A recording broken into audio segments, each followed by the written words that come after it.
Standard deviation is not part of LINQ feature within C#, so you have to work it out manually. So let's see if we can use a bit of LINQ and our custom method to work out standard deviation for the student marks. So here, as you can see, we have the following marks, and what we're doing is we are grouping by the class. So that's class history, maths, and science. So this will put them in groups and store the results here. Now that we have the groups, what we want to do is we want to loop through using for each, and we want to pick out each group. So what would each group contain? So all the students in math would be one group, all the students in science would be one group, and all the students in history would be in one group. So then you can use some built-in LINQ methods to do simple things like count. So you just basically have a group here, which is the class of the student. Then we simply use the count method on there, and this would give you count. Average, of course, for average, it needs to know which column to do the average on. So we want to do it on the marks column. So you use the lambda operator here, pass in the student, and just basically select the marks column for each student. So again, this is a built-in function within LINQ, but for calculating standard deviation,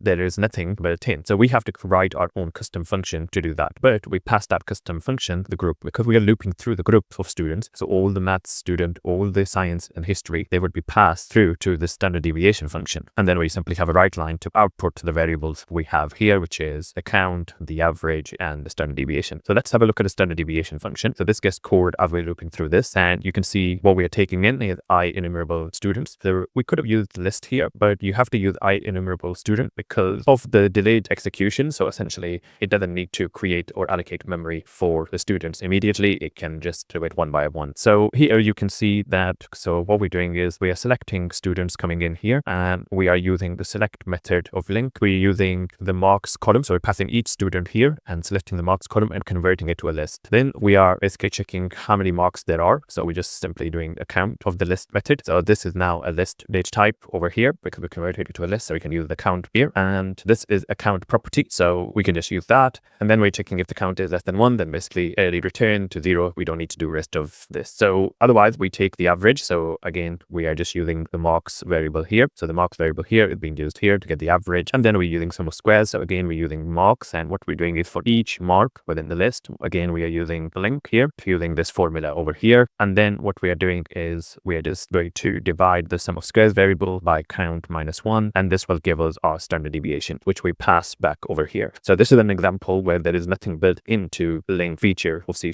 and instead you have to write your own standard deviation function and then use LINQ features here to use the select method to convert your marks to a list, and then use them over here. And then you can use lambda as well to write your formulas to make things easier. So whereas previously it was simple, you could just use the built-in like average function, but now this is something that's not provided by LINQ, so you have to write it yourself.